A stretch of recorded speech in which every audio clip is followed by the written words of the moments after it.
Cloudcast Media.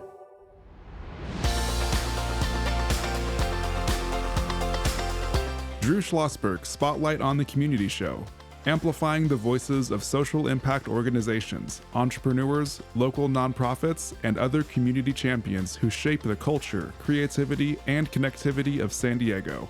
Brought to you by Mission Fed Credit Union, bringing good things to San Diego for over 60 years. Learn more about what is good for you and good for all by visiting www.missionfed.com. I'm Drew Schlosberg with Cloudcast Media, and we listen to another edition of Drew Schlosberg's Spotlight on the Community Show, nation's longest-running community podcast. In our 20th year, brought to you by the amazing folks of Mission Fed Credit Union. For more than 6 decades, have been really working on some really important causes, whether it's food insecurity, whether it's the homeless, whether it's Alzheimer's, art, financial literacy, and almost anything in between. If it's an important cause, you can rest assured Mission Fed is involved. Honored to have in the studio today is Anna Laroque. She's the advancement manager for ArtReach. We're going to talk a lot about ArtReach and the connection to ArtWalk San Diego. How you doing, Anna? I'm doing great. Thank you for having me. Absolutely. So real quickly, what is the mission of ArtReach? So ArtReach's mission is to ignite youth creativity through visual arts expression and community connection, which essentially means we work with youth every day, bringing art to them, but it's really just unlocking this spark in them that already is inside, and they can have a creative outlet, exploring their feelings, expressing themselves, finding this creative way to learn and grow as a human being.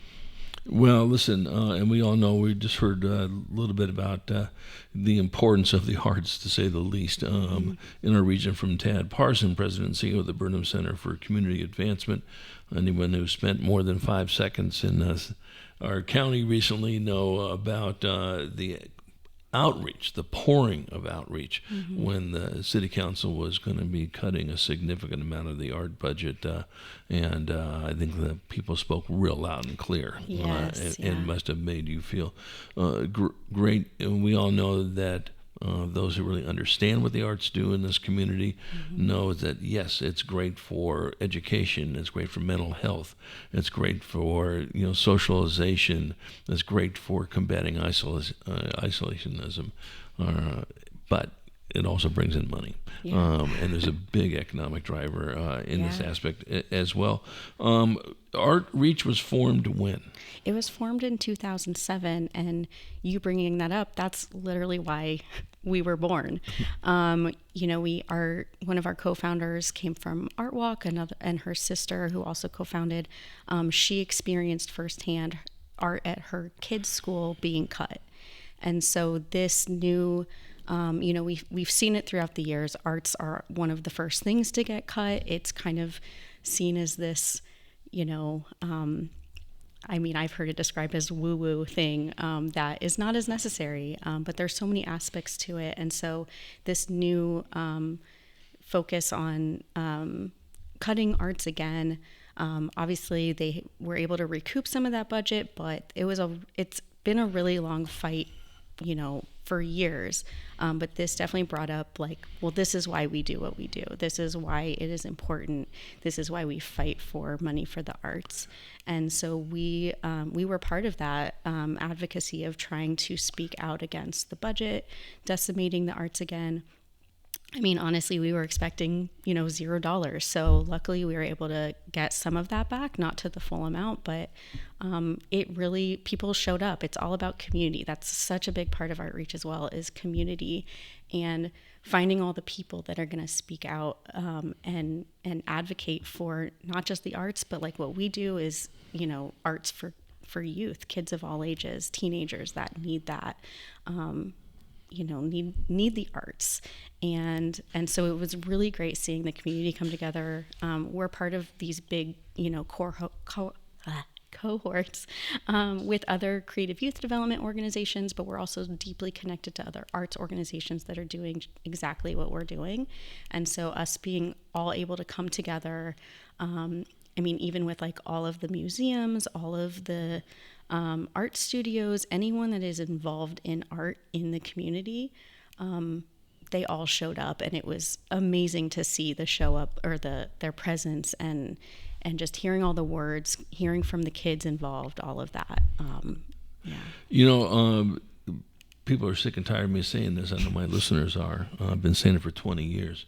Is that the only thing you should make sure you're never cutting at the schools is visual performing arts and art, and let me throw in physical education and sports as well, because that is going to be with you way past the textbook, and the sense of community, the sense of collaboration, I'm speaking obviously to the congregation with you on it, and you would still hope that with all of this information that we know what the arts do for the students, for the teachers, for the community in general, is so overwhelmingly positive that you wouldn't even think twice about doing this. So we're not quite there yet, but we're getting there in that aspect of it. And that's why shouting a light on ArtReach or ArtWalk is just absolutely a no-brainer. We're chatting with Anna Laroque. She's advancement manager for ArtReach. And I think, one of the things that people will be able to get a chance to learn a little bit more about you folks. Talk a little bit about ArtWalk and what ArtWalk does. It's been going on for quite a while. Yeah, so ArtWalk's been around, I believe this is they've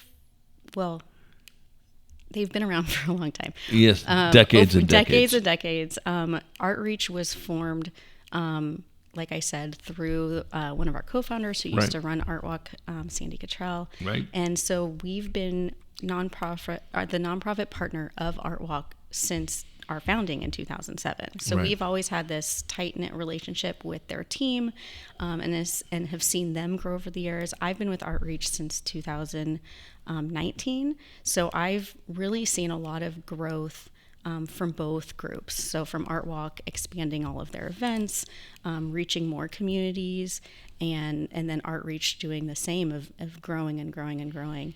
And so we've been partnering with them, like I said, since our founding in 2007, and they really go above and beyond to support us at each of their events. They share our mission. They host us mostly we sometimes do larger booths, but we've always been in like the kids walk area, because that's like our main focus is giving art to kids. And they actually also have an artist give back program. So artists who are participating with ArtWalk sign up to donate a portion of their proceeds back to ArtReach. And so, this year at Liberty Station, which is coming up next weekend, there's 175 artists, about 104, I believe I counted yesterday, artists signed up to do the artist proceeds. And it's this wonderful way to not only connect with their artists, connect with their community, connect with, kids and families that might be interested in our programming, maybe kids and families that already come to us, are at the schools that we're in, have done a mural with us. It's such this wonderful experience, but then also connecting with the artists. A lot of them are repeating. So out of that 100, more than 3/4 of them have supported us so many years. They continue to support us throughout the year. And it's really this relationship with ArtWalk that's given us this opportunity to continue having that and forming those relationships with the artists. And they're such lovely events. And the real important events, ArtWalk, Liberty Station, as Anna was mentioning, will be July 31st and August 1 to 2. Yeah. And then they have ArtWalk in Carlsbad in September. And then there's Galvani, I'm sure I'm mispronouncing that, Bella Vita Fest in October, but they're all outside and they're free, and it encourages people to look, talk, laugh, do everything in between, and see what you can do in this. And it's hard to find a kid that's not smiling when they go through ArtWalk, of course, and touch what you're doing. When we come back from break, we're going to continue the conversation with Anna Laroque, advancement manager for ArtReach, talk a little bit about what it takes to run this organization, what our listeners can do to support our ArtReach in this aspect of it. Are there opportunities for volunteerism? Obviously, there's always an opportunity to volunteer as well. And then those who do come to ArtWalk up at Liberty Station, they can see you out there, and maybe you can tell them what you're going to be doing at that point when we return after this very short message.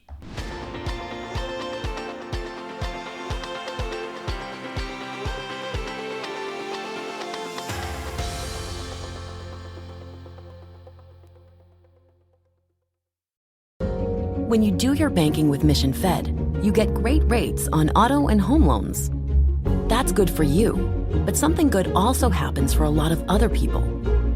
We're not for profit, so we put money back into the community to help lots of great nonprofits to keep San Diego strong. So you're not just getting something good, you're doing something good. Come to Mission Fed. It's banking that's good for all. Brand amplification is the DNA of Cloudcast Media, and our code is the powerful blending of sound, voice, and storytelling to lift local brands and their communities. Whether it is our Brandcast, Schoolcast, or Causecast platforms, the unifying ethos is all about this community, the one you call home. If you dare to dream and want to explore the brand amplification of Cloudcast, a national leader in local podcasting and other Winfluence strategies, please visit us at cloudcast.us.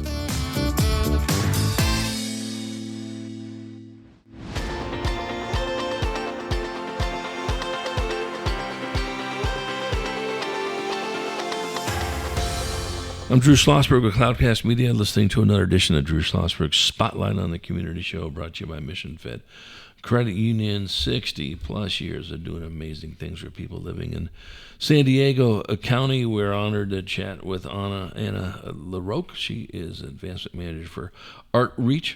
And I'm going to be talking about all the things they do and about their connection and their collaboration with ArtWalk San Diego. The next major ArtWalk is going to be July 31st and August 1st and 2nd at Liberty Station. It's literally an open-air festival, so to speak, in this aspect of it. But ArtWalk is a beneficiary of what goes on at ArtWalk, ArtReach is, I should say, in this aspect. Before we get to what your presence will be at all these ArtWalks, talk about workshops you do just in general outside of ArtWalk. Yeah, so like I said, we started in schools when budgets were cut. Right. And so we go out to schools. We still do this core part of our mission where we bring our own artists into schools. We bring lessons, we bring our own art supplies, and they go into classrooms. We're at over 100 sites every single year. We have a mural program that was established in 2019. We work directly with youth at schools. We work with the staff at schools, but we also started working with the community to do some public-facing murals as well. But it's all about collaboration. So those projects work directly with the people in the community, directly with the students to help come up with the concept, help create the design, and then we have a mural artist that comes in and comes up with like a full-on design. Some of it's even just directly from student drawings in the workshops that we do with them, and then they get to help paint, they get to help celebrate and dedicate the mural at the end. And then our newest venture is when we opened our studio in Hillcrest, coming up on 2 years ago, actually. And so now we have the chance for people to come to us. The main focus is still youth. Youth and families, youth of all ages. We also we have a wide variety of offerings, actually. So starting with the little ones, we do a drop-in play for toddlers up until 8 years old, where they get to move around the space, lots of different art stations, move at their own pace. They can come anytime. We have a membership as well, so they can do unlimited drop-in play. And it's very, kid with their parent, siblings, cousins, friends. We've had impromptu birthday parties where a bunch of 2-year-olds came into the space and just played and celebrated. And it's all just interactive art activities for a wide variety of ages and materials. And then we also do after school programs. We do camps when schools are closed. So we're actually just finishing up. This is our 8th week of summer camp. And then we have the last week next week before kids go back to school. We do field trips. We even work with the schools that we bring art to, and then we set up a field trip for them to then come to our space and create together. But we host a lot of different events, and we're bringing back our adult workshops in the fall, where because adults also want to do art, and they want to support us, and they know that ticket goes towards helping make the other workshops either free or accessible, low cost for the younger kids to participate. We really focus on, in the schools, we focus on Title I schools. We don't let any parents pay for a program. Sometimes they are PTA funded, so that's a little bit different, but right. We get grants. The schools pay, they use Title I funding that they have. And then our mural program is often sponsored by either grants or corporate donors. And then in our space, we're really trying to build up more grants, more donations that are dedicated to that space, so that, again, families don't have to have that cost barrier to come in and do art with us.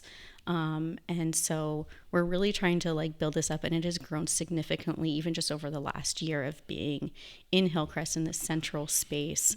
And going in every day is just such a joy, with kids creating and doing things outside of the box and outside of their comfort zone that they've never been able to do. So we're excited for this summer has been so active, so awesome. I was saying earlier how our last week of summer camp is completely sold out. We are waitlisted, which just feels really good, honestly, because of how this started in our studio, of it being a new thing and trying to get new families in and knowing about us.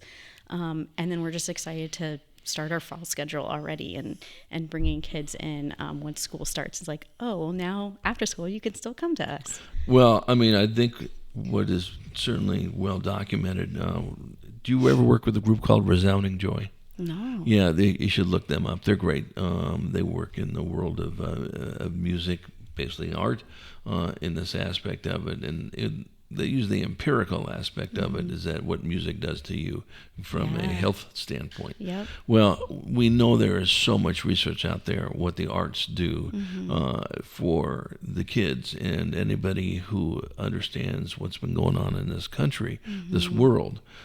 Our kids have never been under as much mental stress now as they have, in our lifetimes. Yeah. But what ArtReach does, what ArtWalk does, what all of these just totally, at least for that period of time that they're working together, it is such a game changer. Again, we're talking to Anna Laroque, Advancement Manager for ArtReach. I'm Drew Schlosberg of Cloudcast Media, listening to another edition of Drew Schlosberg's Spotlight on the Community Show.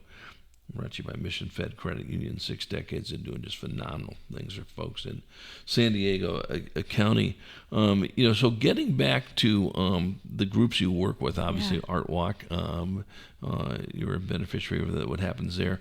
Do you work with groups like Art Matters? Are you working with other arts groups around the county? Yeah, so one of our biggest partners right now is YMCA. We do a lot of programming with them, partnering with their schools.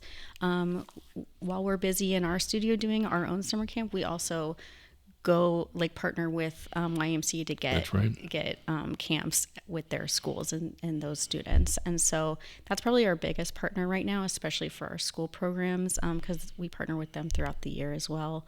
And we work with a lot of specific school districts. So San Diego Unified obviously is the big one that we're in for the schools. We work a lot with Chula Vista, Ramona, and we partner with different organizations on specific projects often. And it really is, it's organizations working together to help, reach as many people as we can. We also are part of the creative youth development, which partners with a bunch of different orgs throughout the county, kind of doing similar stuff as us, and performing arts, media arts, all of that, as well as visual arts. Well, and I think maybe one of these days we'll have you folks back on, and maybe some of the other art groups, and maybe break it down from an education science aspect of it, which I know it's there. Yeah. And just, and you know this, that the fact that you're getting kids geeked up about being curious, being creative, all the things that go along with that transfer to what goes on in the classroom, whether being curious about math, curious about science. There's not a subject area that is taught in the K-12 schools that can't be taught through the arts. Yeah. It's simple, and we know that, okay? Which makes it even more stunning when people think they want to try to separate the two in that aspect of it. So how can our listeners support what you folks do? Certainly go out to events like ArtWalk, the one that's coming up, and the different art walks throughout the year. But what else can they do? Yeah, so, and a big part of my job is finding those supporters to come in. So obviously we do accept volunteers if anyone wants to come in and help with any of our programs. Obviously fundraising is a big part, because while we have a lot of funding sources, like a wide variety, because we can't just bank on one source, there is like an individual fundraising aspect. There's, we get a lot of business support. So obviously, like, monetary wise, great, because then it helps fund the things that we don't have other funding for. But honestly, coming out to events, sharing our stories, advocating for the arts in general. But we also welcome people into our space, because once you see it, once you see the impact, I feel like it makes this really big effect on you. We have an artist that we work with often on projects, and she came in to drop off an art piece. And she has kids. She works for an organization that works with kids in art. And she came in and she saw our drop and play in action, and she started crying. Like she felt that. She got to see it firsthand. What art does to kids, having that space for them to come. And like you said, like, we believe in art for art's sake. We obviously, our entire staff are artists and working artists, and they're creating these lessons with heart and meaning and finding inspiration. And so we're always wanting to share new techniques and new contemporary artists, all of that. But it really is about that emotional part and that piece that kids are really trying to find. So I think bringing people into our space, seeing the impact, coming to our events, participating in our events, you kind of get this whole picture of what we're doing in the schools, at murals, in our studio. So if you come and you participate, and then the other things kind of build after that. You're like, oh wait, but maybe I could, I have these supplies that need a home, and you can drop off the supplies. So we take donations, we take volunteers. We just welcome anyone to come in. And what's the website? Our website is artreachsandiego.org. Okay. We have a support page that shows all these ways you can support us, even including space rentals. We have people do their own events in our space, and all those funds go back into providing those opportunities for kids and families, which is really the heart of it. Right. So whether you can make the art walk that's coming up at the end of July and the first couple of days in August or not, there's others throughout the county. I mentioned there's Carlsbad and so forth. You can definitely support ArtReach anytime during the year, not just around art walk in that aspect of it. And I think as everybody knows, once you get somebody tuned in and turned on to art, it's no different than when we tell people, it's wonderful to watch a play on TV or on video, but you got to experience it live. And the same thing with art. Yes, it's fun to watch how people can make these things on video, not discounting that at all, but when you're doing it yourself. Exactly. When you it makes a big difference on it. So Anna Laroque, I'm wishing you nothing but continued great success with ArtReach. Have fun at the ArtWalk in Liberty Station coming up, and we know we have you back on maybe somewhere down the road. Yeah. When you make a return appearance, you can bring in some family or some kids that have benefited from what you've done. Yeah, I would love that. Thank you so much for having me. We'll make sure that happens. Anna Laroque, Advancement Manager for ArtReach. I'm Drew Schlosberg of Cloudcast Media. I've been listening to another edition of Drew Schlosberg Spotlight on the Community Show. We are the nation's longest running community podcast in our 20th year. Brought to you by the amazing folks at Mission Fed Credit Union, 60 plus years of just doing great things for people living in our region. And to our audience, we hope you enjoyed the interview. You've been listening to an episode of Drew Schlosberg's Spotlight on the Community Show, amplifying the voices of social impact organizations, entrepreneurs, local nonprofits, and other community champions who shape the culture, creativity, and connectivity of San Diego community. Brought to you by Mission Fed Credit Union, bringing good things to San Diego for over 60 years. Learn more about what is good for you and good for all by visiting www.missionfed.com.